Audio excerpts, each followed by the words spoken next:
ಒಂಬತ್ತನೇ ಅವತಾರ ಬುದ್ಧ ಅವತಾರ. ಕೃತಯುಗದಿಂದಲೂ ತಾವು ಪಡೆದ ವರಗಳ ಬಲದಿಂದ ಇನ್ನು ಭೂಮಿಯ ಮೇಲೆ ಉಳಿದುಕೊಂಡಿದ್ದ ಅಸುರನನ್ನು ಶ್ರೀ ವಿಷ್ಣು ದ್ವಾಪರಯುಗದಲ್ಲಿ ನಿವಾರಿಸಿದ್ದ. ಈತ ಭೂದೇವಿಗೆ ಭರವಸೆ ನೀಡಿ ದುಷ್ಟ ರಾಜರನ್ನು ಸಂಹರಿಸಿ ಭೂಭಾರವನ್ನು ಕಡಿಮೆ ಮಾಡಿ ತಾನು ಭೂಮಿಯ ಮೇಲೆ ಹಿಂದಿನ ಯುಗಗಳಲ್ಲಿ ಮಾಡಿದಂತೆ ಮತ್ತೆ ಅವತಾರವೆತ್ತಿದ್ದೇ ಕಲಿಯುಗವನ್ನು ಸ್ವತಃ ಸಾಮಾನ್ಯ ಜನರಿಂದಲೇ ನಡೆಸಿಕೊಂಡು ಹೋಗಲು ಬಿಡುವುದಾಗಿ ಹೇಳಿದ್ದ. ಕಲಿಯುಗದಲ್ಲಿ ಜನ್ಮ ತಳೆದ ಗೌತಮ ಕಾಲ್ಪನಿಕ ಅಥವಾ ಪೌರಾಣಿಕ ವ್ಯಕ್ತಿಯಲ್ಲ. ಆತನ ಇರುವಿಕೆಗೆ ಸಾಕಷ್ಟು ಸಾಕ್ಷ್ಯಾಧಾರಗಳಿವೆ. ಈತನ ವಿಶಿಷ್ಟತೆಯೆಂದರೆ ತನ್ನ ತತ್ವ ಪ್ರಚಾರಕ್ಕಾಗಿ ಯಾವುದೇ ಚಮತ್ಕಾರಗಳನ್ನು ಮಾಡಲಿಲ್ಲ. ಈತ ಕಲಿಯುಗದಲ್ಲಿ ತನ್ನ ತತ್ವ ಸಿದ್ಧಾಂತಗಳ ಮೂಲಕ ಜನರ ಅನುಮಾನಗಳನ್ನು ಪರಿಹರಿಸಿದ್ದ. ಈತನ ಸತ್ಯಸಂಧತೆ ಜನರಿಗೆ ತುಂಬ ಹಿಡಿಸುತ್ತದೆ. ಸತ್ಯ ಶೋಧನೆಯಲ್ಲಿ ತಾನು ಕಂಡಿದ್ದು ಇಷ್ಟು ಇದೇ ಅಂತಿಮ ಸತ್ಯವಾಗಿ ಇಲ್ಲದೆಯೋ ಇರಬಹುದು.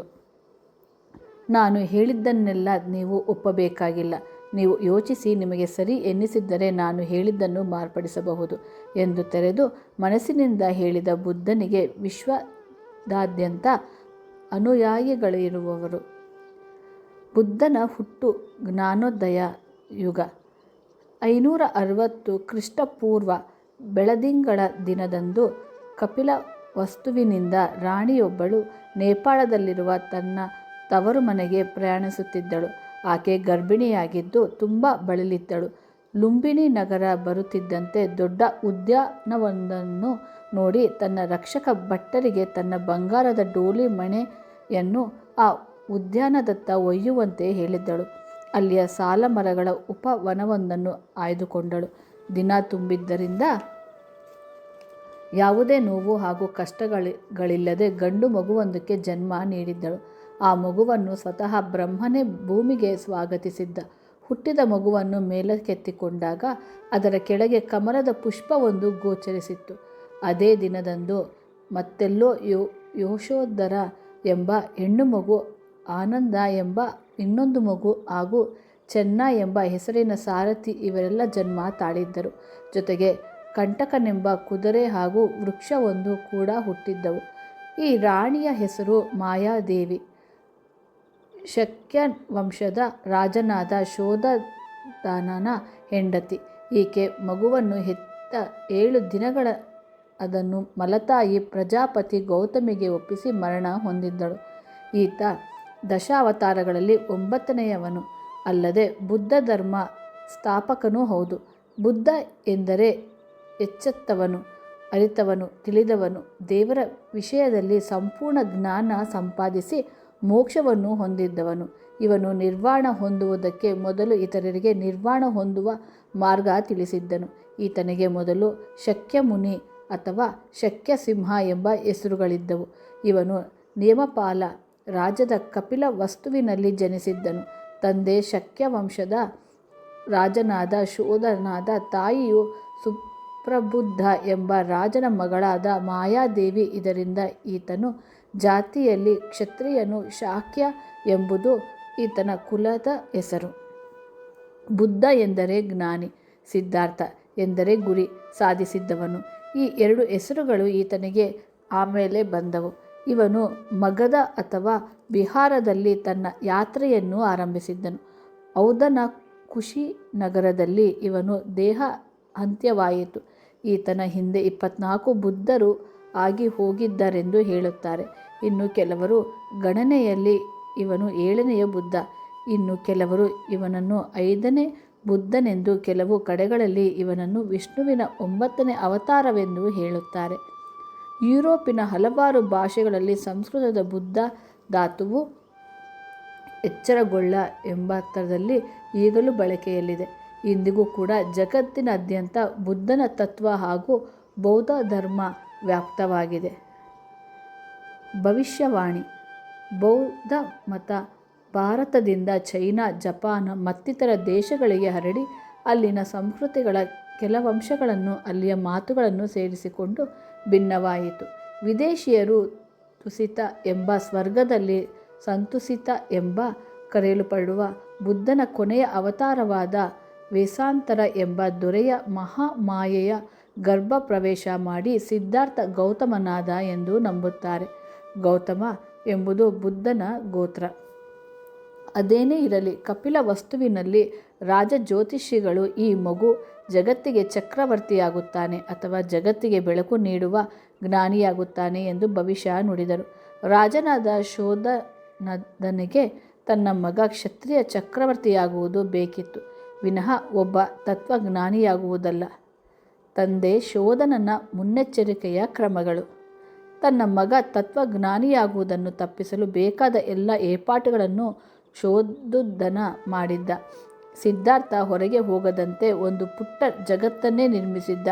ಆ ಜಗತ್ತಿನಲ್ಲಿ ಸಿದ್ಧಾರ್ಥ ಬಯಸಿದ್ದೆಲ್ಲ ಸಿಗುತ್ತಿತ್ತು. ಎಲ್ಲೆಲ್ಲೂ ಸುಖ ಸಂತೋಷಗಳೇ. ತಿನ್ನಲೇನು ಬೇಕು, ಕುಡಿಯಲೇನು ಬೇಕು, ಕುಣಿಯಲೇನು ಬೇಕು, ಆಲಿಸಲು ಯಾವ ಗಾಯನ ಬೇಕು. ಪ್ರಪಂಚದ ಅತ್ಯುತ್ತಮ ವಸ್ತುಗಳು, ವ್ಯಕ್ತಿಗಳು ಆ ಪುಟ್ಟ ಜಗತ್ತಿನಲ್ಲಿ ಸಿದ್ಧಾರ್ಥನಿಗೆ ಲಭ್ಯ. ಯೌವನಕ್ಕೆ ಬಂದೊಡನೆಯೇ ಸುಂದರಿ ರಾಜಕುಮಾರಿ ಯಶೋಧರ ದೇವಿಯೊಡನೆ ವಿವಾಹ, ರಾಹುಲನೆಂಬ ಪುತ್ರನ ಜನನ, ಜೀವನ ಗುಲಾಬಿ ಹೂವುಗಳು ಸುಪ್ಪತ್ತಿಗೆಯಾಗಿತ್ತು ಸಿದ್ಧಾರ್ಥನಿಗೆ. ಮಾನವರ ಸುದೈವ. ಈ ಸ್ವರ್ಗದಲ್ಲಿ ಸಿದ್ಧಾರ್ಥ 29 ವರ್ಷಗಳನ್ನು ಕಳೆದ. ಒಮ್ಮಿಂದೊಮ್ಮೆಗೆ ದುಃಖವೆಂದರೇನೆಂಬುದನ್ನೇ ಅರಿಯದ ಸಿದ್ಧಾರ್ಥನಿಗೆ ತಾನಿರುವ ಜಗತ್ತಿನಾಚೆ ಏನಿರಬಹುದೆಂದು ಕುತೂಹಲ ಉಂಟಾಯಿತು. ಶೋಧುದ್ದನನ ಎದೆ ದಸಕ್ಕೆದ್ದಿತು. ಕೂಡಲೇ ಮಂತ್ರಿಗಳೊಂದಿಗೆ ಯೋಚಿಸಿ ಕಪಿಲ ವಸ್ತುವನ್ನೆಲ್ಲ ಶೃಂಗರಿಸಿದ್ದ. ಸಿದ್ಧಾರ್ಥನ ಕಣ್ಣಿಗೆ ಕೇವಲ ಭೋಗ ವಸ್ತುಗಳೇ ಗೋಚರಿಸುವಂತೆ ಅಧಿಕಾರಿಗಳು ಎಚ್ಚರ ವಹಿಸಿದ್ದರು. ಸಿದ್ಧಾರ್ಥನ ಸುತ್ತಲೂ ಅರಮನೆಯ ವ್ಯಕ್ತಿಗಳೇ ಇದ್ದರು. ಆದರೆ ದೈವ ಯೋಗದಿಂದಾಗಿ ಸಿದ್ಧಾರ್ಥ ಅರಮನೆಯ ಅಧಿಕಾರಿಗಳಿಂದ ಬೇರ್ಪಟ್ಟು ಇತರ ಸ್ಥಳಗಳಿಗೆ ಏಕಾಂಗಿಯಾಗಿ ಬರಬೇಕಾಯಿತು. ಆಗ ನೋಡಿದ ಸಿದ್ಧಾರ್ಥ ನಿಜ ಜೀವನವನ್ನು, ವಾಸ್ತವ ಸ್ಥಿತಿಗಳನ್ನು, ಸುಕ್ಕಾದ ಚರ್ಮದಿಂದ, ಹಲ್ಲುಗಳಿಲ್ಲದೆ, ಬಾಚು ಬಾಯಿಗಳಿಂದ, ರೋಗ ರೋಜಿನಗಳಿಂದ ಪೀಡಿತರಾಗಿ ಹರಿದ ಬಟ್ಟೆಗಳನ್ನುಟ್ಟು ಮೃತ ಶರೀರಗಳ ಮೆರವಣಿಗೆಗಳ ಹಿಂದೆ ಹಸಿದು ಆಹಾರವನ್ನು ಬೇಡುತ್ತಿರುವ ಶರೀರದ ಒಂದಲ್ಲ ಒಂದು ಭಾಗ ಊನವಾಗಿದ್ದು ನರಳಿಕೊಂಡು ಜೀವಿಸುತ್ತಿದ್ದ ನಾನಾ ಪ್ರಕಾರದ ಸ್ತ್ರೀ ಪುರುಷರನ್ನು ಸಿದ್ಧಾರ್ಥ ಸ್ವತಃ ನೋಡಿದ್ದ. ದಿಗ್ಭ್ರಮೆಗೊಂಡು ಅವನಿಗೆ ಮಾನಸಿಕ ಸಿಡಿಲು ಬಡಿದಿತ್ತು. ಅರಮನೆಗೆ ಹಿಂತಿರುಗಿದ್ದ ಸಿದ್ಧಾರ್ಥ ಯಾರನ್ನೂ ಮಾತನಾಡಿಸಲಿಲ್ಲ. ಮೌನವಾಗಿ ಯೋಚಿಸಿ ಎಂದು ನಿರ್ಧಾರಕ್ಕೆ ಬಂದ. ಒಂದು ರಾತ್ರಿ ನಿದ್ರಿಸುತ್ತಿದ್ದ ತನ್ನ ಪತ್ನಿ ಪುತ್ರನನ್ನು ಅರಮನೆಯ ಸಕಲ ವೈಭವಗಳನ್ನು ತೊರೆದು ಕಂಟಕ ಕುದುರೆಯನ್ನು ಕಟ್ಟಿದ ರಥದಲ್ಲಿ ಕುಳಿತು ಸಾರಥಿ ಚೆನ್ನನೊಂದಿಗೆ ಅರಮನೆಯಿಂದಾಚೆ ಬಂದ. ಚೆನ್ನನೊಂದಿಗೆ ತನ್ನ ತಂದೆ ಮತ್ತು ಪತ್ನಿಗೆ ತಾನು ಸತ್ಯಶೋಧನೆಗಾಗಿ ಹೋಗುತ್ತಿದ್ದೇನೆ ಎಂದು ಸುದ್ದಿ ಕಳುಹಿಸಿದ. ಶೋಕಶೋಧನೆ 29ರಿಂದ 35 ವರ್ಷದವರೆಗೆ, ಅಂದರೆ 6 ವರ್ಷಗಳು ವ್ಯರ್ಥವಾಗಿ ಕಳೆದವು. ಹಲವಾರು ಜನ ಜ್ಞಾನಿಗಳೆಂದು, ಯೋಗಿಗಳೆಂದು ಕರೆಸಿಕೊಳ್ಳುತ್ತಿದ್ದವರನ್ನು ಆಗಿನ ಹೆಸರಾಂತ ಆರಾಡ, ಕಾಲಮ್ಮ, ರುದ್ರಕ, ರಾಮಪುತ್ರ ಮುಂತಾದವರನ್ನು ಭೇಟಿ ಮಾಡಿದ.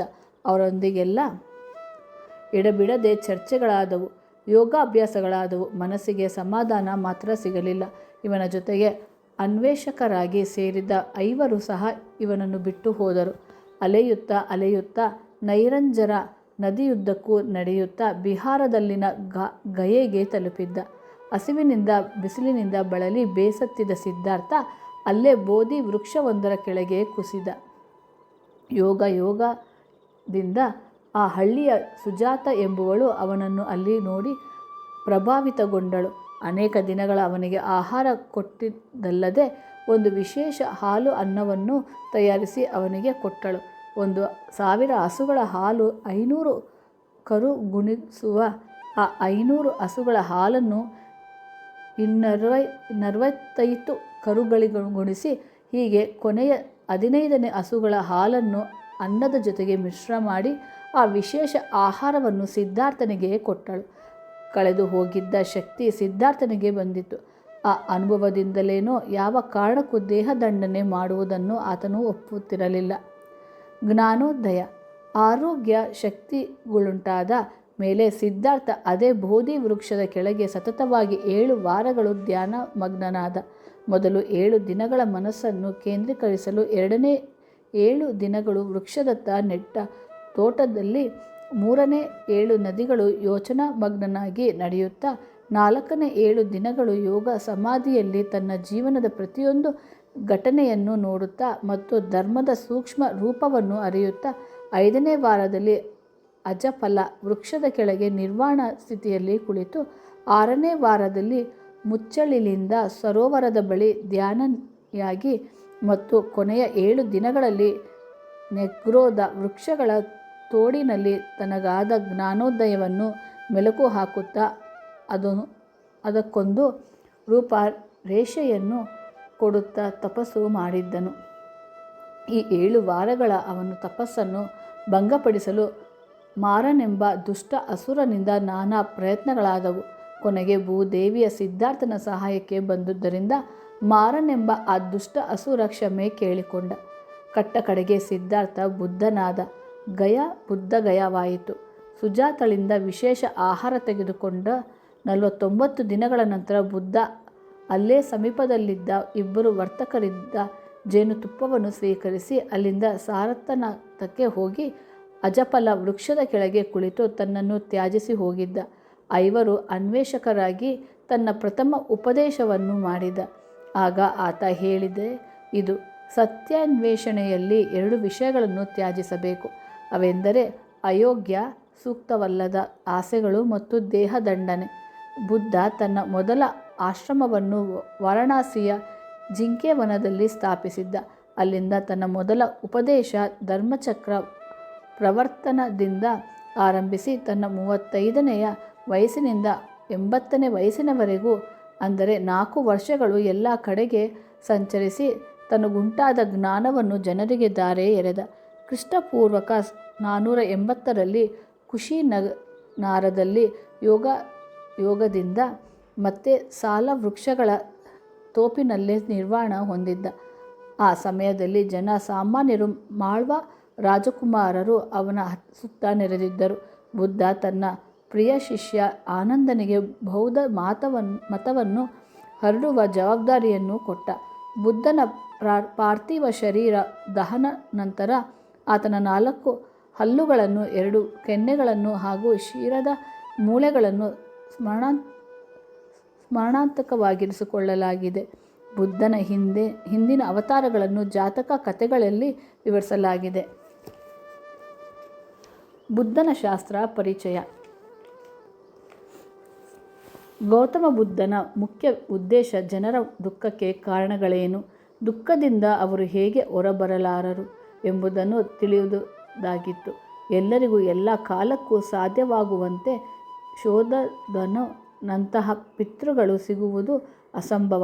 ಅದು ನೈಜ ಸ್ಥಿತಿಯಲ್ಲ. ಪ್ರತಿಯೊಬ್ಬ ಜೀವಿಯೂ ಸಾಮಾನ್ಯರಾಗಿರಲಿ ಉನ್ನತ ವ್ಯಕ್ತಿಯೇ ಆಗಿರಲಿ ದುಃಖವನ್ನು ಅನುಭವಿಸುತ್ತಾನೆ. ಇದನ್ನೆಲ್ಲ ತಿಳಿದುಕೊಳ್ಳಲು ತಪಸ್ಸು ಮಾಡಿದ ಬುದ್ಧ ತನ್ನ ಜ್ಞಾನವನ್ನು ನಮ್ಮ ಮುಂದೆ ಇಟ್ಟಿದ್ದಾನೆ.